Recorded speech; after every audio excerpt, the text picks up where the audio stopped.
Hey everyone, welcome to M&A Talk. Sometimes I like to talk about real life challenges and opportunities in the world of physical therapy. I'm Tanny Crawford with Martin Healthcare Advisors, and today's episode is a big one. What I hope to share today, honestly, is a real, relatable conversation with my buddy Josh Colbert about two big challenges that PTs that we face all over the nation, and that's staffing shortages and declining reimbursements. So don't click off just yet. It's not boring, I promise you. But these issues do affect owners. They affect therapists. They affect patients. So I've got my buddy Josh Colbert to help tackle these tough topics today, and there's nobody better. Josh is not a friend, but a real true example of what it means to be a PT in the real world today. He cares about his practice, his friends, originally from St. Joe, Florida, right, Josh? That's right. Josh is CEO and owner of Performance Therapy Institute here in Franklin, Tennessee. We're just south of Nashville. Welcome to the show today, buddy. Yeah, it's great to be here. Definitely going to be talking about two topics that are impacting every day around our clinics. So excited to dig in, share some things that we're doing, hear what you're seeing when you talk to fellow owners across the country, and just have a real fun conversation. Man, I love it. Josh, we're pretty close in age. You graduated from Belmont in 2001, certified in mechanical diagnosis from McKinsey too, right? That's right.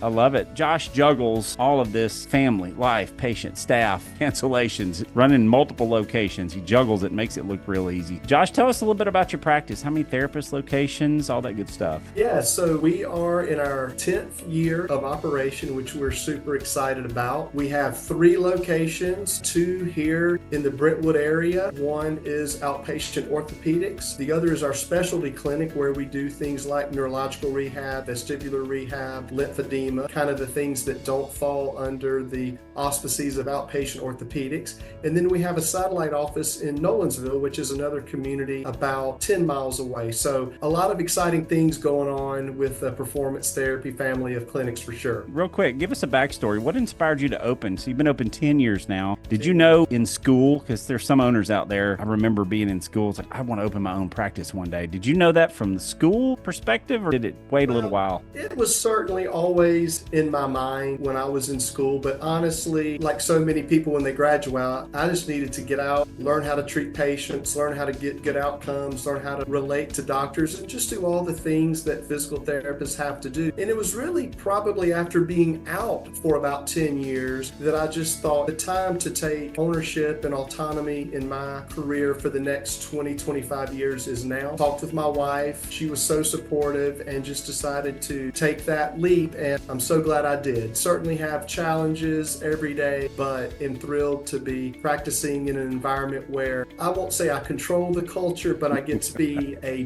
big factor driving the culture, driving the things that we want to be about as we serve the people of our community. You, not to skip over this lightly, but you had the thought about opening your practice, discussed it with your wife, and took the leap. You know, there are probably somebody that's going to listen to this that's thinking about opening their own practice too. It's literally like John Maxwell says, taking a leap and kind of building your wings on the way down, because it's not hard, because you go to bed one night, you're like, you know what, I want to open my practice, and getting up the next day and taking that action step to go do it and open that practice. That's awesome. So glad you did that, and so glad to be a part of your story as well. So we're tackling 2 topics today, like I talked in the beginning: staffing shortages and declining reimbursement. Boy, what a topic. I hear clinics weekly from California, Washington, Texas, Carolinas, Northeast, staffing shortages. I get calls every week in different parts of the U.S., and folks are struggling to hire. I mean, whether it's a new grad or an experienced PT. And so, Josh, let's dive into that a minute. I know there are people left the field during COVID. I'm sure there's a good bit of burnout in the community too. What have you heard out in the field of kind of what's happening, especially here in Middle Tennessee? Yeah, well, I think you hit the nail on the head. COVID changed the world. Whether you like it, whether you don't like it, it really did change the world. I have seen more changes in the way we try to acquire new clinicians, onboard them, train them after COVID in the 3 years since COVID that I saw in my previous 19, 20 years of practice. So COVID was a major factor. And then another factor, which is kind of the cycle of hiring and declining reimbursement with the way we're paid right now. The reality is there are a lot of higher paying jobs in non-clinical settings. So that's hurt our workforce. When you talk about burnout, the declining reimbursement has pushed productivity, in my opinion, to levels where burnout is more of a factor than it was, say, 10, 15 years ago. If you don't have an operating margin, you can't have a mission to take care of your people and serve your community. So those two things have to be so well balanced. But sometimes the balance is, with especially the lower paying reimbursers, you have to just get more of those patients in your doors and take care of them. I feel that for sure. What is your biggest challenges when it comes to hiring? Is it just no applications out there? Is it folks wanting $100,000 a year? What are some of your biggest challenges? I know you and I have talked in the past. It's hard to grow because it's hard to find staff to help. So what are you seeing your biggest challenges? Sure. Well, for me, I will tell you and everyone else, our biggest strength is also our biggest weakness. Our small size allows us to do some very wonderful things for our client. And that's, at the end of the day, what we're here for. But our small size also makes getting our name and our openings in front of people. It makes it a real challenge. So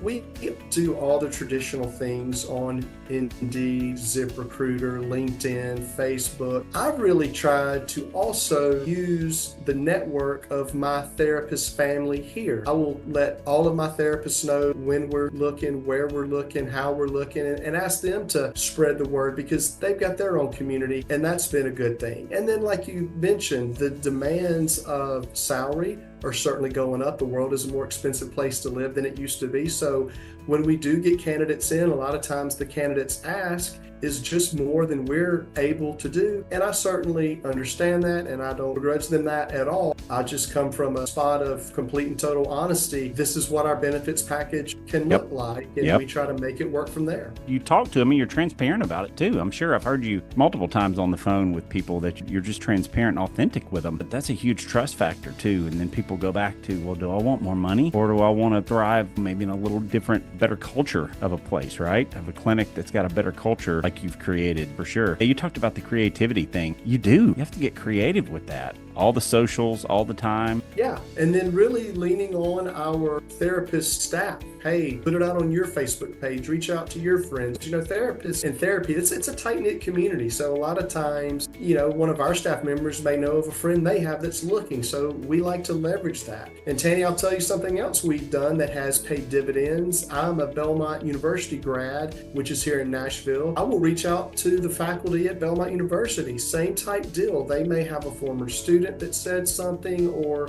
just in this tight-knit community, they may know of someone who is actually actively looking for a different position. So we definitely want them to help spread the word about us where they can. Oh yeah, reach out to your local schools because they'll graduate. What's Belmont graduate now? Probably in the 40s, 50s, like number of students? I believe it's in the 50s now. Is it? Yeah.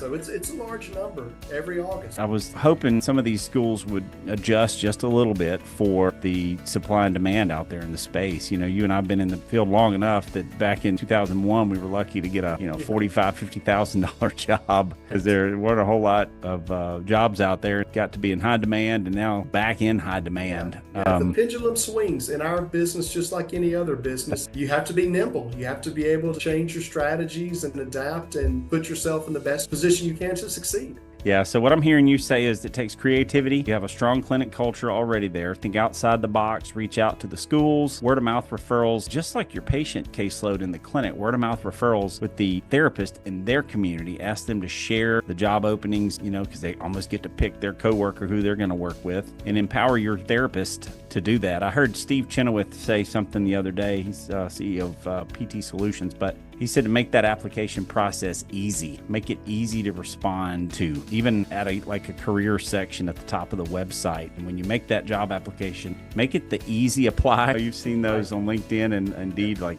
easy apply. The last thing they're really going to do is go through 8 pages of reiterating the things that are on their resume, where they were back in 2002 and all that stuff. So thank you. That's awesome.